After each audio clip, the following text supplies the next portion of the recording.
TV news Kannada ವಾಹಿನಿಗೆ ಸ್ವಾಗತ.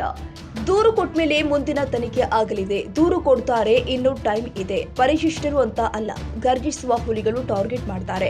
ಗರ್ಜಿಸುವವರಿಗೆ ಸಿಡಿ ತೋರಿಸುವ ಕೆಲಸವಾಗ್ತಾ ಇದೆ ಎಂದು ಸಚಿವ ಸತೀಶ್ ಜಾರಕಿಹೊಳಿ ಹೇಳಿದ್ದಾರೆ.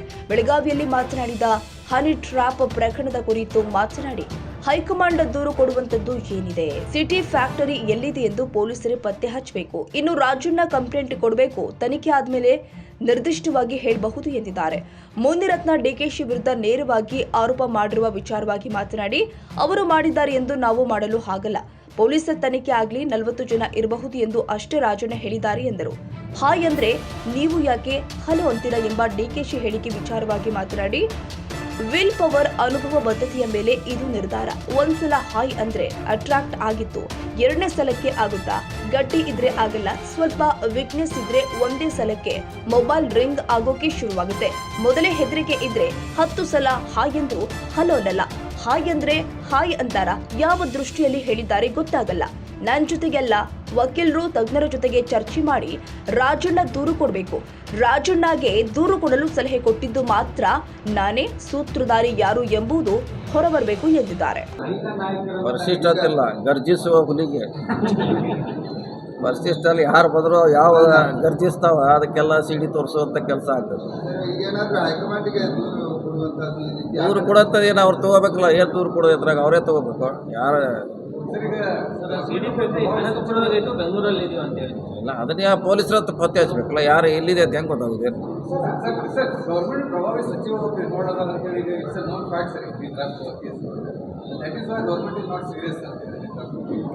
ಇನ್ನೂ ಅವರು ಕಂಪ್ಲೇಂಟ್ ಕೊಡಬೇಕು, ರಿಜಿಸ್ಟರ್ ಆಗಬೇಕು. ಅದು ಮುಂದುವರೆದಾಗ ಅದ್ರ ಬಗ್ಗೆ ಈ ಸದ್ಯನೇ ಹೇಳಲಿಕ್ಕೆ ಆಗೋದು. ಅದ ಅವ್ರು ಮಾಡಿದಾರೆ, ಅವ್ರು ಮಾಡಿರೋದು ಬೇರೆಯವರು ನಾವು ಮಾಡ್ಲಿಕ್ಕೆ ಆಗೋಲ್ಲ. ಸರ್ಕಾರ ಇದೆ, ಪೊಲೀಸ್ ಇನ್ವೆಸ್ಟಿಗೇಟ್ ಮಾಡಲಿ.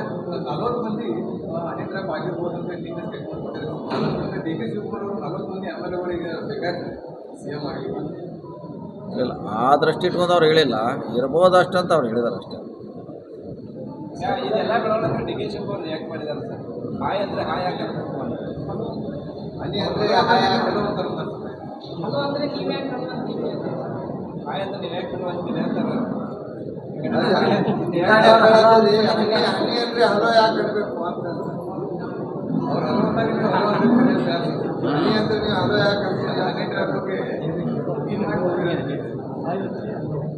ಅದು ನೋಡ್ಬೇಕಾದ್ರೆ ಅವರು ವಿಲ್ ಪವರು ಅದ್ರ ಮ್ಯಾಗ ಡಿಪೆಂಡ್ ಆಗ್ತದೆ. ವಿಲ್ ಪವರು, ಎಕ್ಸ್ಪೀರಿಯನ್ಸು, ಅವನ ಬದ್ಧತೆ ಮೇಲೆ ಅದು. ಒಂದು ಸಲ ಆದಾಗ ಅಟ್ರಾಕ್ಟ್ ಆಗುತ್ತೆ, 2 ಸಲ ಆಗಿತ್ತು ಅನ್ನೋದು ಅವನ ಕೆಪಾಸಿಟಿ ಮ್ಯಾಗ. ಅವ್ನು ಗಟ್ಟಿ ಇತ್ತಂದ್ರೆ ಅದು ಆಗೋದಿಲ್ಲ. ಸ್ವಲ್ಪ ವೀಕ್ನೆಸ್ ಇತ್ತಂದ್ರೆ ಏನು ಮಾಡೋದು? ಅದು ಒಂದೇ ಸಲಕ್ಕೇನ ಮೊಬೈಲ್ ರಿಂಗ್ ಆಗ್ಲಿಕ್ಕೆ ಶುರು ಆಗುತ್ತೆ. ಡಿಪೆಂಡ್ ಅಪಾನ್ ಅವನ ವಿಲ್ ಪವರು, ಅವನ ಅನುಭವ. ಏನು ಮೊದಲೇ ಹಿಂಗೆ ಆಗ್ತಿತ್ತಂತ ಅವನ ಹೆದರಿಕೆ ಇತ್ತಂದ್ರೆ ಅವನು 10 ಸಲ ಹಾಯ್ ಅಂದರೂ ಅವೇನು ಆ ಕಡೆ ತಿರುಗಿ ನೋಡೋಲ್ಲ.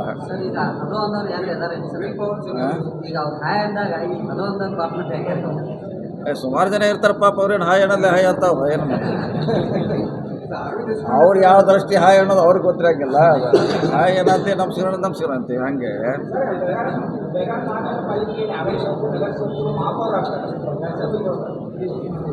ಯಾವುದ್ರೆ ಅದು ಕೋರ್ಟ್ ಸ್ಟೇ ಆಗಿದೆ, ಅವರು ಯಥಾಸ್ಥಿತಿ ಮುಂದುವರಿತಾರೆ. ಅದ್ರಾಗಿ ಆರೋಪ ಹೇಳಿರ್ತಾವಲ್ಲ, ಇನ್ನೂ ಅಂತಿಮವಾಗಿ ಫೈನಲ್ ಡಿಸಿಷನ್ ಬರಬೇಕು, ಬಂದ್ಬೇಕು ಅದ್ರ ಬಗ್ಗೆ. ಈಗ ಅವರು ಮೆಂಬರ್ ಅದು ಕಂಟಿನ್ಯೂ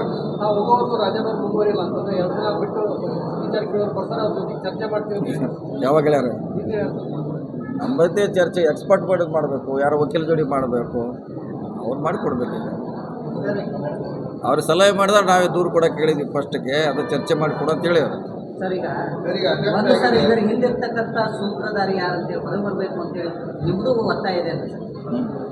ನಾವೇಳ ಫಸ್ಟ್ ಹೇಳಿದಾಗ ನಾನೇ ಇರಲ್ಲ, ಮುಂಜಾನೆ ಫಸ್ಟ್ ಹೇಳಿದ್ಮ್ಯಾಗ ಆಮ್ಯಾಗ ಸದನಾಗ ಒಳಗೆ ಬರ್ತದೆ. ಇಲ್ಲ, ನಾವು ಹೇಳಿದ್ವಿ ಫಸ್ಟ್, ನಾವು ಹೇಳಿದ್ಮ್ಯಾಗ ಅದು ಬಂತು. ಚೀಟಿ ಕೊಡುವಂಥದ್ದು ಏನಿಲ್ಲ, ಬಹಿರಂಗ ಅಲ್ಲ, ಬಹಿರಂಗ ಓಪನ್ ಇದೆ. ಯತ್ನಾಳವ್ರು ಚೀಟಿ ಕೊಟ್ಟರೆ ಮಾತಾಡ್ತಾರ? ಯತ್ನಾಳವ್ರು ಚೀಟಿ ಕೊಟ್ಟರೆ ಏನು ಮಾತಾಡೋರು? ಹಾಂ, ನಮ್ಮ ಪೊಲೀಸ್ ಇರೋದಾರಲ್ಲ ನಮ್ಮವ್ರು ಮಾಡ್ತಾರೆ. ಈಗ ಎಲ್ಲ ಒತ್ತಾಯ ಏನಿದೆ, ಉನ್ನತ ಮಟ್ಟದ ತನಿಖೆ ಆಗಬೇಕು. ಒಬ್ರು ಯಾರು ರಿಟೈರ್ಡ್ ಜಡ್ಜ್ ವತಿಯಿಂದ ನ್ಯಾಯಾಂಗ ತನಿಖೆ ಆಗಬೇಕು ಅನ್ನೋ ಒತ್ತಾಯ ಇದೆ. ಅಂತಿಮವಾಗಿ CM ಅವರು ಹೋಮ್ ಮಿನಿಸ್ಟರ್ ಡಿಸಿಷನ್ ತಗೊಂಡ್ರು. ಸರ್, ಪೊಲೀಸ್ ಇಲಾಖೆ ಇದೆ ಅಂತ ನೀವು ಹೇಳ್ತಾ ಇದ್ರಿ, ಬಟ್ ಈಗ ರಮೇಶ್ ಜಾರಕಿಹೊಳಿ ಕೇಸ್ಗಳಿಗೆ ಏನಾಯಿತು, ಅವರು 4 ಜನರನ್ನ ಅರೆಸ್ಟ್ ಮಾಡಿದ್ರು, ಬಟ್ ಅದರ ಹಿಂದೆ ಇರುವಂಥ ವ್ಯಕ್ತಿ ಏನು ಮಾಡ್ತಾ ಇದ್ದಾರೆ ಹೊರಗೆ ಬರ್ತಾರೆ. ಸೊ ಅದಕ್ಕಾಗಿ ಈ CBI ಪ್ರಕರಣಕ್ಕೆ ಸಂಬಂಧಪಟ್ಟಾಗ CBI ಎನ್ಕ್ವೈರಿ ಅವಶ್ಯಕತೆ ಇದೆ ಅಂತೇಳಿ ಜನರು ಹೇಳ್ತಾರೆ. ಇಲ್ಲೆಲ್ಲ ನಮ್ಮ ಪೊಲೀಸ್ ಇದ್ದಾರಲ್ಲ, ನಮ್ಮ ಪೊಲೀಸರು ಮಾಡ್ತಾರೆ. ಈಗ ಯಾವುದೇ ತನಿಖೆ ಆದರೂ ಪಾತ್ರಧಾರಿಗಳು ಅಡ್ಡ ಪರದಾಡ್ತಾ ಇದ್ದಾರೆ, ಸೂತ್ರಧಾರಿಗಳು ಬಚಾವ್ ಆಗ್ತಾ ಇದ್ದಾರೆ. ಈ ಸೂತ್ರಧಾರಿಗಳು ಹೊರಗೆ ಬರಬೇಕು ಅನ್ನೋದು ಡಿಮಾಂಡ್ ಇಲ್ಲ. ಆ ರೀತಿಯ ತನಿಖೆ ಆಗಬೇಕು ಅನ್ನೋದು ಡಿಮಾಂಡ್ ಇಲ್ಲ.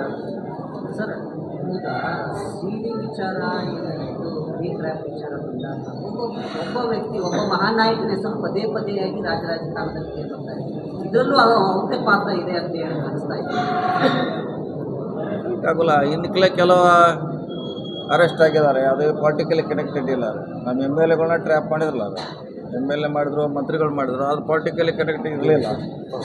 ಕೆಲವು ಕಡೆ ಇದೆ, ಹೀಗೆ ಅದಕ್ಕೆ ಒಂದು ಸಲ ಬಿಸ್ನೆಸ್ ಸಂಬಂಧ ಇದೆ, ಕೆಲವು ಬ್ಲ್ಯಾಕ್ ಮೇಲ್ ಸಂಬಂಧ ಮಾಡ್ತಾರೆ, ಕೆಲವು ಪಾರ್ಟಿಕಲಿ ಮಾಡ್ತಾರೆ. ಎಲ್ಲ ರೀತಿ ಇದೆ. ಈ ಥರ ಹಿಂಗಿದೆ ಅಂತ ಹೇಳೋಕ್ಕಾಗಲ್ಲ ನೇರವಾಗಿ. ಕಾಯಿನ ಪೊಲೀಸ್ ಇನ್ವೆಸ್ಟಿಗೇಷನ್ ಮಾಡಿ ನಮ್ಮವರು. ಬೆಳಗಾವಿಯಲ್ಲಿ ಪದೇ ಪದೇ